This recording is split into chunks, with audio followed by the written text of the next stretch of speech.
Eccoci, cari amici, bentrovati, bentrovati.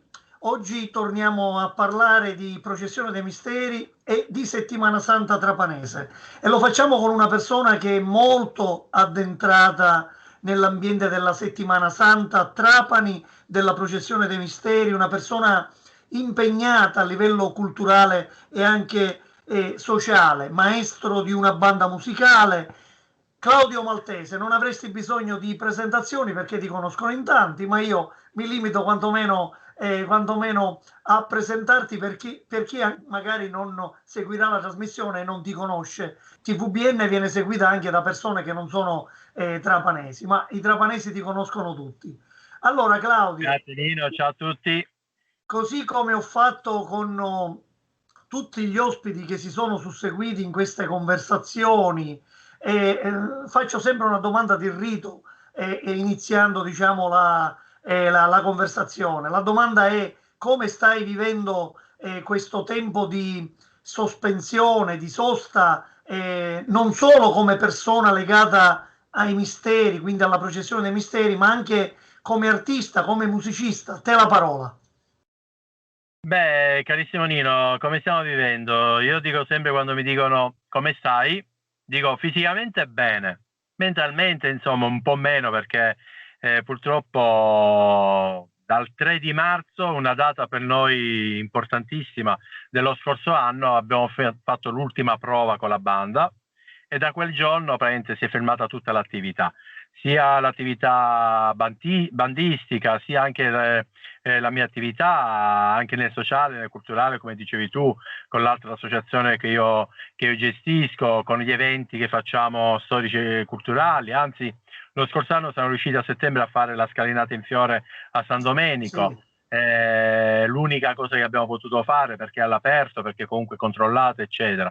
Però purtroppo tutto il resto a Erici e a Trapani è stato sospeso, come del resto anche tutte le varie processioni, anche se con la banda abbiamo fatto la festa della Madonna di Custonaci all'interno della chiesa, un'esperienza particolare, e poi San Michele qui accanto all'ospedale con la famosa scinnuta e acchianata, tra virgolette, di Esatto. San Michele.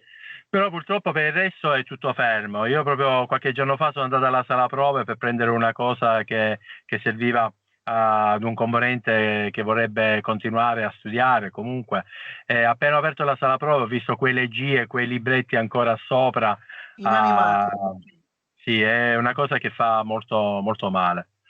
Boh, non sappiamo, speriamo, naturalmente la speranza è l'ultima a morire, si suol dire, quindi continuiamo a sperare che possa finire presto. Ecco, bisogna avere molta pazienza in questo momento, perché è un momento dove ovviamente la priorità è la nostra salute e le altre cose ovviamente sono un pochino messe in secondo piano, ma che sono altrettanto importanti perché, come dire, sì, la salute ci vuole perché è quella che ci permette poi di fare tutto quello che facciamo, però poi nella vita ci sono delle cose importanti che ci fanno stare bene, come per esempio anche nel tuo caso, ecco, la musica. Io intanto volevo ricordare a chi ci segue che tu sei presidente dell'associazione Tradumare Eventi, con la quale organizzi manifestazioni, insomma, nel corso dell'anno. Però notizia fresca che mi piace dare, notizia fresca, dico di qualche giorno fa, sei diventato presidente della Federazione Storica Siciliana. Sì, Ma ce no, ne di vuoi qualche giorno fa, parlare? di Come, qualche... come sei arrivato? Praticamente, sì, questo anno così di fermo ha fatto sì che durante il blocco ho maturato la necessità a livello anche regionale di poter mettere insieme tutte le associazioni che fanno cultura alla nostra plurisecolare storia siciliana. E allora era un progetto di qualche 4-5 anni fa con un amico di Palermo che avevamo fatto, poi è rimasto un po' insabbiato. E questa cosa è uscita di nuovo fuori quando c'è stato il blocco e tramite questo amico, sentendoci telefonicamente, si chiama Andrea Vannelli di Palermo, che è presidente di un'altra associazione culturale, La Fianna, praticamente è nato l'idea di poter sviluppare un progetto nuovo, innovativo, particolare per la nostra terra di Sicilia, e da lì siamo riusciti a fare nel mese di luglio il congresso regionale ad Agrigento, e poi a ottobre dal congresso è uscita la voglia di mettersi insieme ufficialmente, e dal 18 di ottobre abbiamo istituito a Enna, dentro il castello di Enna, e abbiamo firmato l'atto costitutivo di questa nuova federazione. È una federazione storica siciliana che raggruppa tanti gruppi, tante realtà della nostra terra di Sicilia. E sai la cosa che stiamo scoprendo?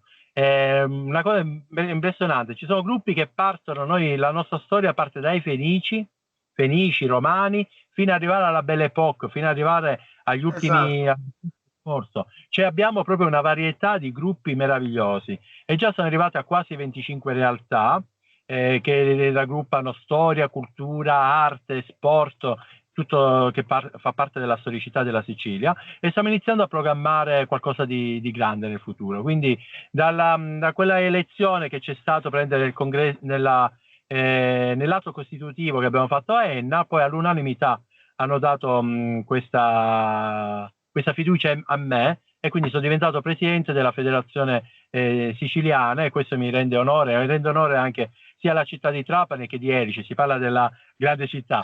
Io l'ho fatta già nel mio piccolo la grande città, perché il gruppo medievale di Trapani, ma all'interno c'è il gruppo di Erice, cioè Trapani Erice per me è sempre stato un discorso, anche perché io sono nato a Casasanta, quindi ho vissuto a Casasanta, e per me comunque sì, siamo Erice ma siamo Trapani in realtà. Hai perfettamente ragione, questa nomina a presidente della Federazione Storica Siciliana ti rende onore, ma rende onore a tutta la città di Trapani.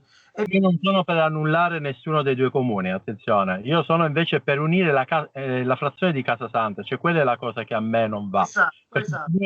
Secondo me deve rimanere Erice, anzi devono attingere a determinate situazioni, perché Erice è Erice, basta, non ci piove. Quindi Erice Vetta con le altre frazioni, con quello che è la situazione, è un discorso che deve mantenere. Io non dico annulliamo un comune, ma Casasanta è Trapani, cioè la dobbiamo smettere a questo discorso. Cioè, chi di noi dice io sono di Casasanta? Chi? O chi di noi dice io sono di Erice? Chi abita a Casasanta non... Infatti stavo dicendo proprio questo, che vivendo a Casasanta ti senti trapanese a tutti gli effetti, perché non puoi fare altrimenti. È concepito dai cittadini come un unico territorio, e poi è solamente un discorso politico il confine che deve delimitare i due comuni.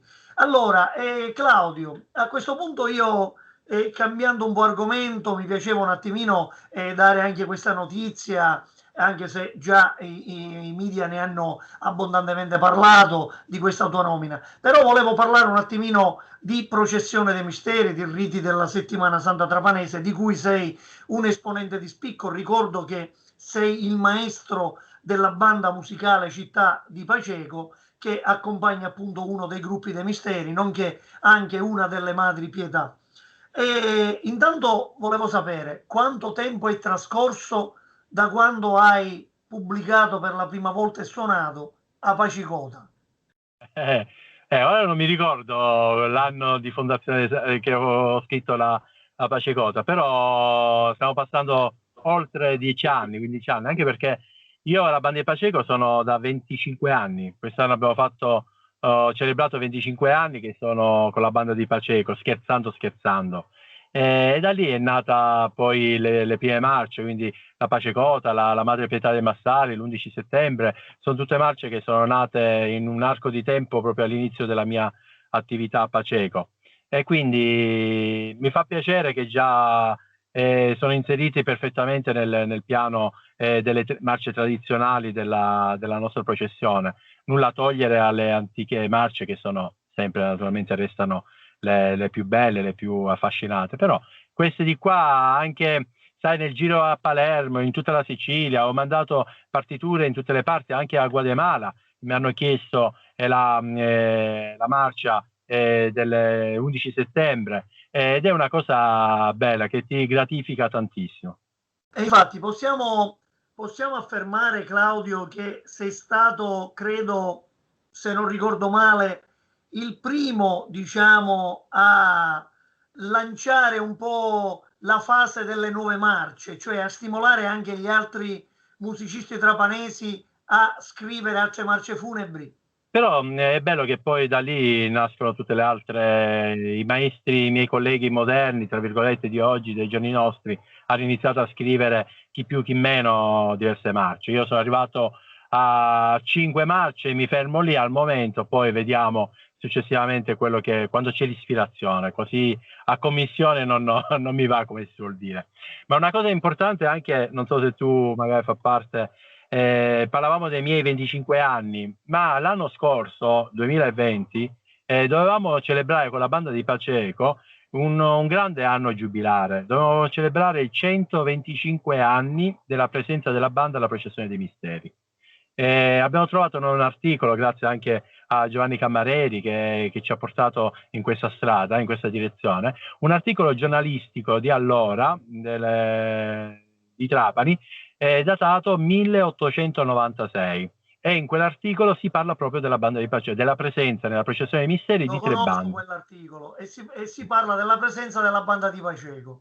Esatto, e quindi avevamo organizzato per l'anno scorso un grande giubileo tra le nostre due cinnute, quella del popolo e quella della Madonna dei Massari, con una mostra fotografica di tutti gli archivi storici che abbiamo trovato, e con anche la realizzazione di una pen drive praticamente con tutte le marce funebri, e tra l'altro ne abbiamo registrate altre 9 marce funebri, oltre a quei CD che noi abbiamo fatto, e dovevamo fare una cosa grande, ma è solo rimandata. Quindi appena tutto sarà possibile, faremo il nostro 125esimo anno della presenza della banda di Paceco alla processione dei misteri.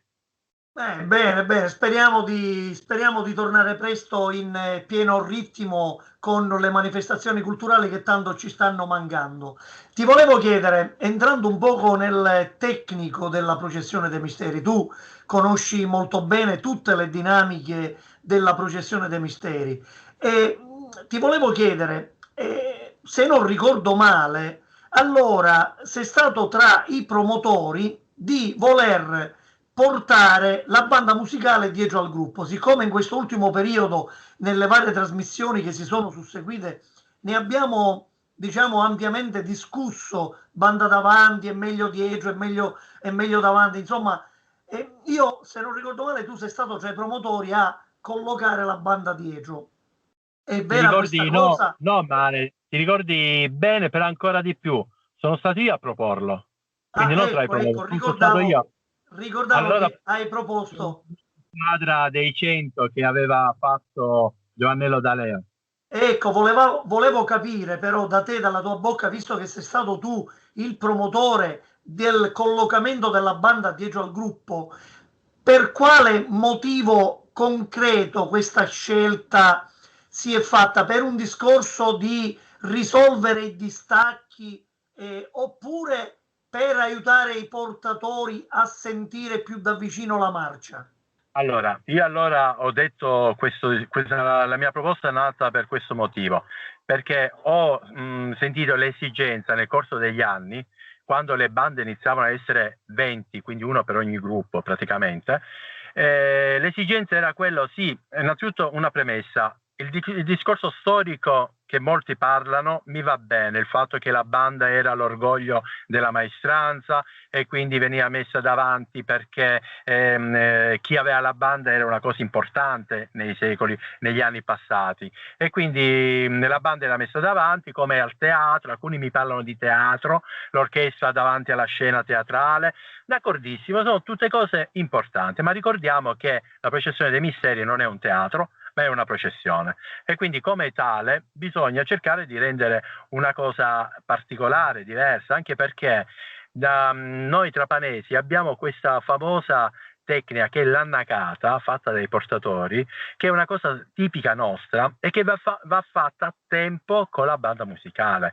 Come possono i portatori, oggi che ci sono 20 bande, andare a seguire la propria banda che viene messa davanti e dove per natura tutti gli strumenti e i suoni vanno in avanti e non all'indietro, vanno in avanti? Quindi i portatori spesso capitava che possono annagarsi con la banda di dietro, con la banda del gruppo che lo segue. Perché? Perché giustamente arriva un suono più forte rispetto alla banda tua che sta davanti. Allora da lì io ho proposto questo discorso di mettere la banda dietro come del resto in tutte le processioni, perché tutte le processioni che si fanno la banda sta dietro.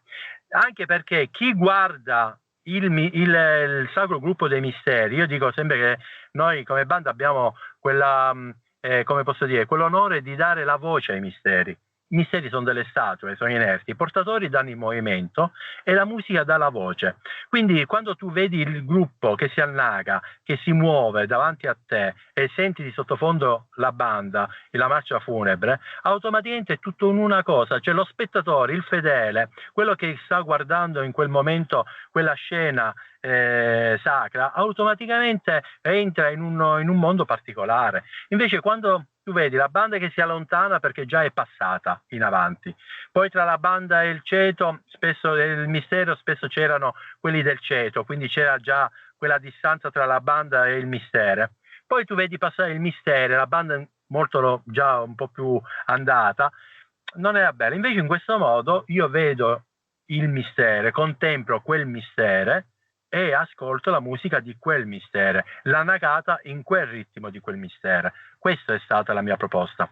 Tra l'altro, chiudo, questo discorso è stato proposto all'assemblea dei capiconsoli e quel giorno erano tutti presenti, mi ricordo perfettamente, io l'ho esposto e abbiamo avuto ben, se non ricordo male, 20 su 20 ok, cioè all'unanimità hanno dato l'ok.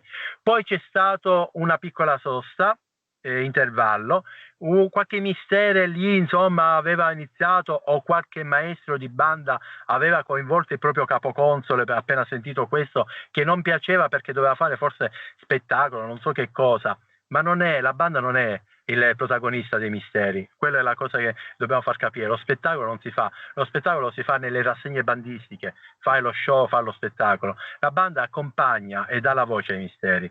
Allora sono entrati dentro e hanno chiesto di nuovo di fare la votazione, cosa assurda, di nuovo la votazione dei capigruppo nella stessa serata, mi ricordo perfettamente, e la votazione sono andati 12 sì, 19 sì e 1 no, quello che si era lamentato, quindi automaticamente è andata avanti questa proposta e ora da diversi anni, ora non mi ricordo Sì, che ormai è un ventennio che la banda ormai è collocata dietro. Allora sì, tu...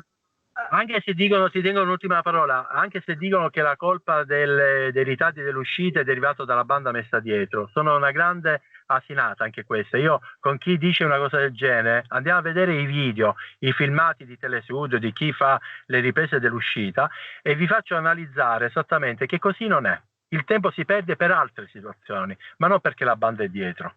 Quindi è un discorso da valutare. Mi faceva piacere che ne parlassi direttamente tu, io ricordavo qualcosina, anche se 20 anni fa, essendo attivo, ma ovviamente non frequentavo l'Unione Maestranze, quindi certe dinamiche mi sfuggono, però ricordavo che in un certo senso la proposta o tra i promotori c'eri appunto tu del collocamento della banda. Tu con la tua con le tue motivazioni, con ciò che hai affermato, hai, come dire, avallato quella che è la mia idea di sempre, perché molto spesso anche qui in trasmissioni gli ospiti hanno detto che la banda dietro è stata messa per evitare le spaccature. In realtà tu con quello che hai affermato appunto confermi ciò che io penso da tanto tempo, che la banda dietro è stato messo solo per aiutare i portatori per l'annacata, perché molto spesso succedeva che magari la banda andava dietro alla processione e il gruppo si distaccava un attimino e i portatori si spaesavano perché non riuscivano a sentire più la banda musicale suonare. Però io ti voglio Due chiedere... motivi, questa è una cosa tecnica per i portatori, ma anche per quell'altro che ho detto io, che la gente, i fedeli guardano il mistero e ascoltano la musica di quel mistero, quello che quella musica in quel mistero vuole dare, vuole dire.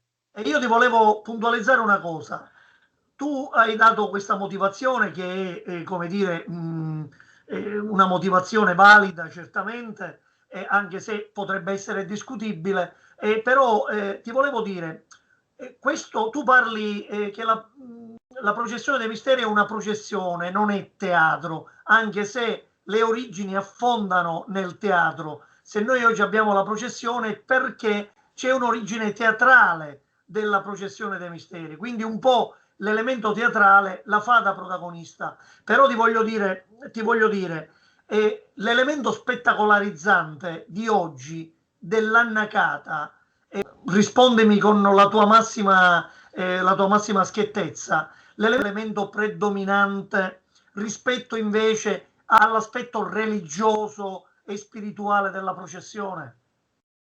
Allora, l'annacata secondo me non è una cosa che possa cozzare con il discorso religioso che tu parli, assolutamente. L'annacata è, come ho detto prima, i portatori danno il movimento alle statue e la banda dà la voce alle statue. Quindi sono due elementi che vanno in simbiosi per dar vita a quelle che sono le statue, a quello che è la scena. Attenzione. Quindi secondo me il lato religioso, l'annacata non è contro, anzi io do molto valore a questo movimento ondulatore. Guarda, noi abbiamo girato molte processioni in Sicilia, anche a Palermo stesso. A Palermo non c'è l'usanza dell'annacata o cose del genere. Sì, viene portata in spalla, però sembrano, ci faccio certe volte delle barche in mezzo al mare, dei movimenti strani, ondulatori e via. Guarda in Spagna, vedi, tu conosci anche tantissimo, i movimenti, cioè questo movimento, questa annacata dà anzi, secondo me, molta religiosità, molto pathos a quello che è il momento stesso.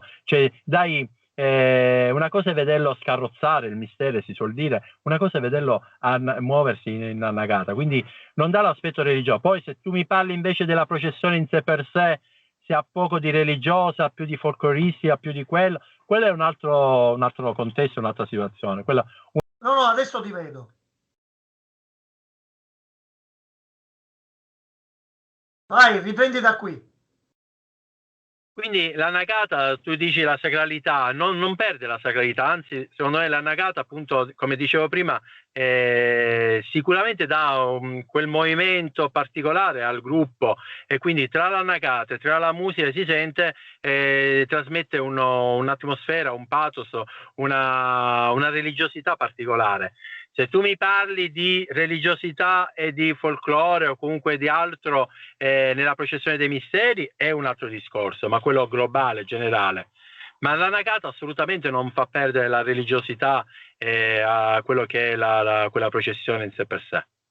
Sì, ma io sono d'accordo con te, io amo l'annacata, il mio quesito aveva una direzione. Diciamo che ormai l'annacata e la musica è un fatto come dire, inscindibile, nel senso che ho parlato pure con diversi portatori, i quali mi dicono che loro, se la banda suona, devono annacare, perché eventualmente ci va di mezzo la reputazione della ciurma. Quindi c'è tutta ci sono dei retroscena che sono interessanti. Ecco, mi chiedevo solamente, e questa è una mia, come dire, cioè quello che osservo io da partecipante. Nino, scusami, ti dico di più, tu hai parlato dei portatori che se la banda suona devono annacare, e se i portatori annagano con la musica di un'altra banda, è anche una cosa brutta per la banda stessa.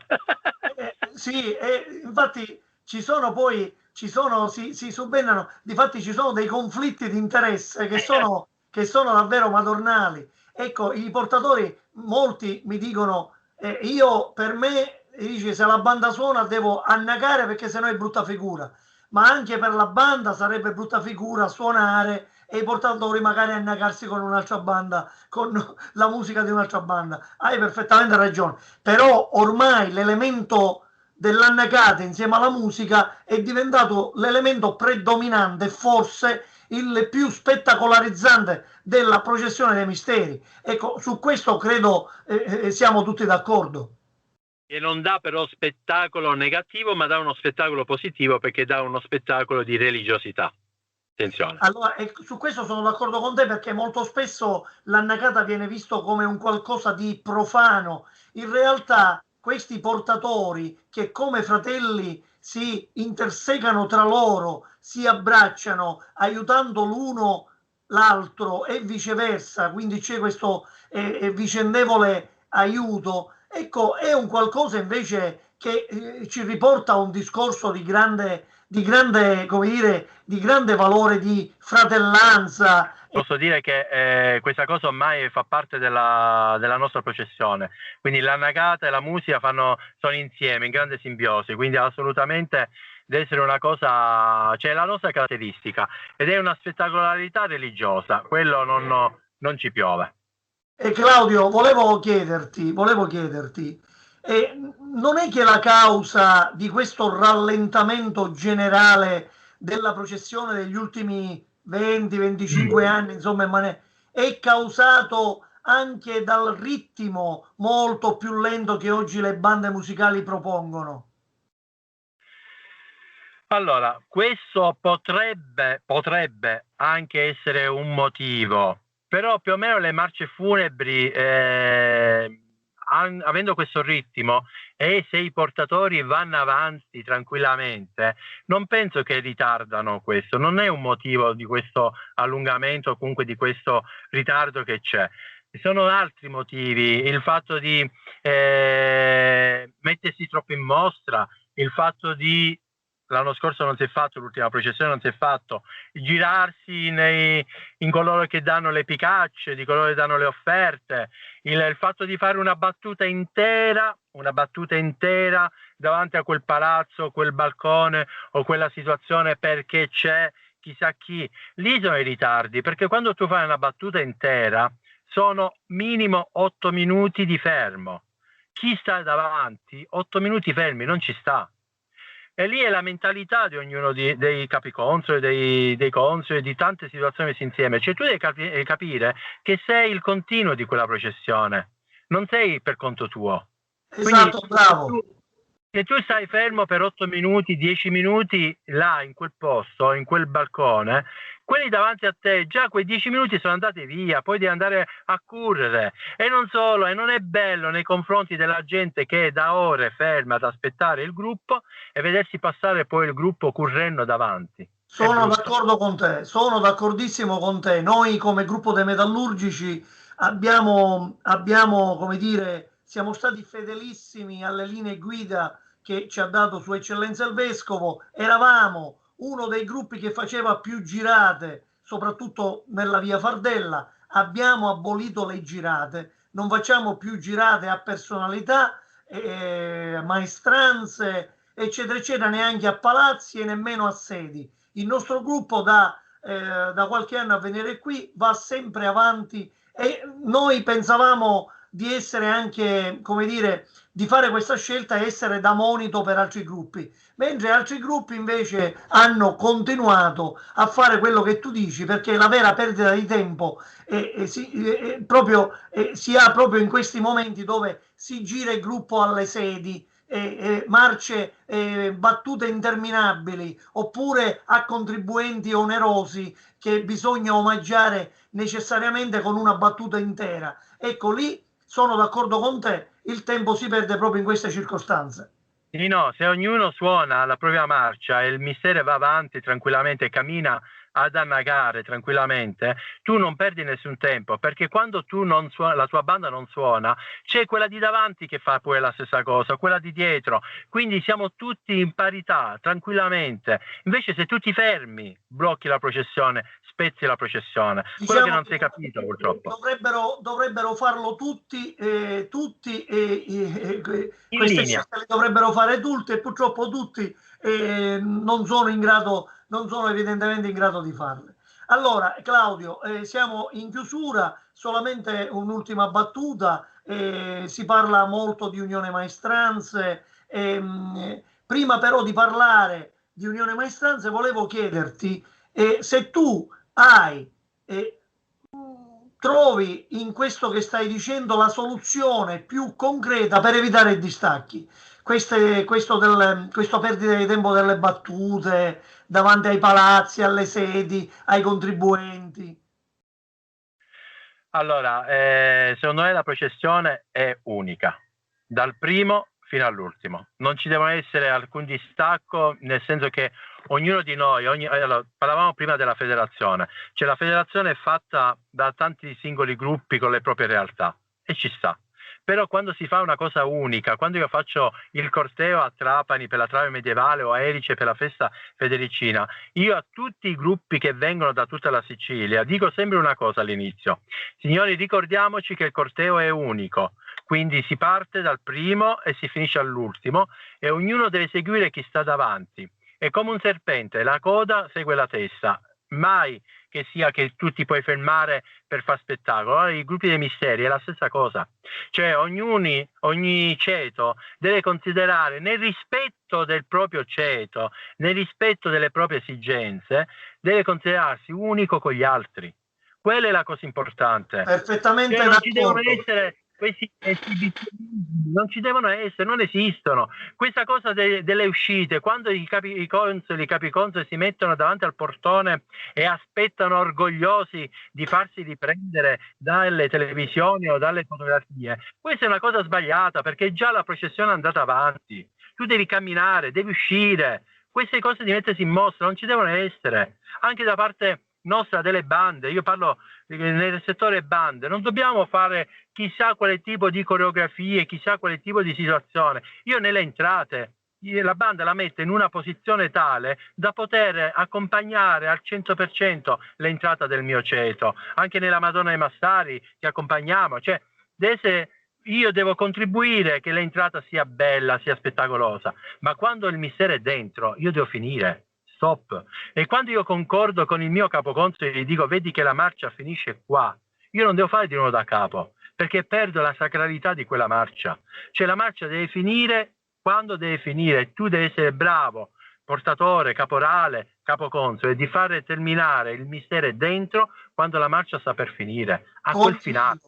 Condivido, e questo che tu dici riporta sempre a quello che penso io, che ormai l'elemento spettacolarizzante anche nel discorso dei consoli, che prima di uscire il gruppo fanno posa di sé, effettivamente si potrebbe velocizzare questa operazione. Io invito a tutti voi capiconsoli, invito a tutti i capiconsoli, cioè parliamo dell'unione maestranze, cioè l'unione sta anche in quello, cioè facciamo un esame di coscienza personale ognuno e cerchiamo di dire ma perché io devo fare il mio spettacolo? No, io devo fare la processione, mi devo collegare. Già queste piccole cose fanno sì che la processione sia bella, che quando la gente mi viene da me e dice ah maestro io feci tutte cose a correre perché c'è un distacco tra un mistero e l'altro impressionante, la gente non si deve stancare, la gente deve stare lì ferma e vedere tutti i misteri dal primo all'ultimo, non che la gente se ne vede 2, 3, 4 quelli che ci interessano e poi se ne vanno. D'accordissimo. Non posso che condividere perché queste sono quello che stai dicendo rispecchia molto la mia idea, la mia visione di processione. A proposito di Unione Maestranze, l'ultima battuta e poi chiudiamo. A proposito di Unione Maestranze, secondo te in cosa l'Unione Maestranze dovrebbe migliorare e cosa invece c'è dell'Unione Maestranze che è tassativamente inamovibile? Allora, l'unione maestranze deve migliorare la mentalità, quella è la cosa importante. Però la mentalità dell'unione maestranze va derivata dalla singolarità, quindi ogni singolo deve capire che fa parte di un'unione, non di una disunione. Quindi cercare di rispettare, cercare di adeguare, cercare di parlare, cercare di criticare, cercare di portare delle positività all'interno dell'unione. Perché quando c'è l'unione maestranze litigano, i vari consoli litigano tra di loro, e fanno delle brutte figure tra virgolette in processione, va a discapito della processione dei misteri, perché le sciarre dentro interne e poi vanno fuori in processione, la gente vede quello che vede, cioè giudica quello che vede, scusate. Quindi automaticamente non deve esserci una cosa, deve essere proprio che ogni singolo capoconsole, ceto, gruppo deve togliere l'astio, il rancore, la supremazia, la controsupremazia, e se sentirsi sotto, no. Siamo tutti nella stessa linea d'onda, nella stessa linea. Siamo tutti uguali. Poi se c'è un gruppo un po' più devoto, meno devoto, un po' più seguito, meno seguito, quello è un altro discorso. Però l'importante è che questo va sempre nel rispetto dell'unità, nel rispetto dell'unione maestranze. Io mi ricordo l'unione maestranze da bambino, quando era via Poeta Calvino, in quella stanzetta di là. Io mi ricordo bambino andavo a accompagnare mio padre. andavo a accompagnare mio padre alle riunioni. Sì, c'erano le discussioni, ma poi si andava tutti al bar a bere il caffè, a prendere il caffè, ad abbracciarsi. Cioè quelli ceti, quei capiconsoli, erano quelli. Litigavano, facevano le discussioni, c'erano le vociate, ma poi erano tutti amici. Qua questo non accade. Qua quasi quasi c'è delle rivalità che non vanno bene per la processione. Quindi quella è la cosa più importante che secondo me l'Unione deve andare a sottolineare e a cercare di risolvere. Per quanto riguarda l'altro, l'Unione deve fare la sua parte di organizzatrice della processione dei misteri, della settimana santa, e quindi come tutte le cose che stanno facendo, già ho visto il fatto della SIAE, il fatto cioè lei che gestisce la gestione completamente della processione, e ogni ceto deve rispettare il proprio ceto, ma nello stesso tempo anche l'Unione Maestranze, se no altrimenti ognuno va per conto suo. Anche la scelta che ha fatto il ceto a cui io suono con la mia banda di essere fuori dall'Unione non è una soluzione, e neanche una soluzione di fare associazioni parallele all'Unione Maestranze. Secondo me tutti quanti dobbiamo fare in modo che ci sentiamo più Unione Maestranze e collaborare più per l'Unione Maestranze. Il marcio va tolto, va pulito, ma non va buttata la mela marcia, perché la mela marcia è sempre di buono, ce l'ha. Il marcio, ovviamente la mela marcia deve essere rimossa per evitare che contagi anche le altre, quelle buone. Questa è una cosa che io dico. Purtroppo le mele marce difficilmente si riescono a rimuovere da questa processione. Che la mela marcia può avere un piccolo marcio, basta togliere quel piccolo marcio, la mela è buona. Però ci vuole qualcuno che abbia la capacità di togliere quel piccolo marcio. Ecco perché se no non cambierà mai nulla. Sono dell'opinione che il presidente dell'Unione Maestranze dovrebbe essere una persona amante dei misteri della settimana santa, ma non capoconsole dei misteri. E questa è un'idea non solo tua, ma è un'idea che in molti, diciamo, deve essere una persona neutra e fuori dalle realtà dei misteri, ma che abbia comunque una passione e che conosca la realtà dei misteri. E questa è una cosa comune. Secondo te, ultima domanda e chiudiamo, che presidente è stato Landillo? No, non posso giudicare nessuno dei presidenti, perché ogni persona è bravissima nel suo settore. Poi quando tu sei presidente di un'associazione come l'Unione Maestranze, non è la colpa tanto del presidente, come l'allenatore di calcio, non è sempre la colpa dell'allenatore, è la colpa anche di chi hai tu a gestire, con chi gestisci la situazione. Ora Landillo è una bravissima persona, è molto passionale, molto amante della settimana santa, però come io, come tanti, ognuno di noi, come te, come chiunque, fa degli errori nella vita, e magari si possono anche fare degli errori.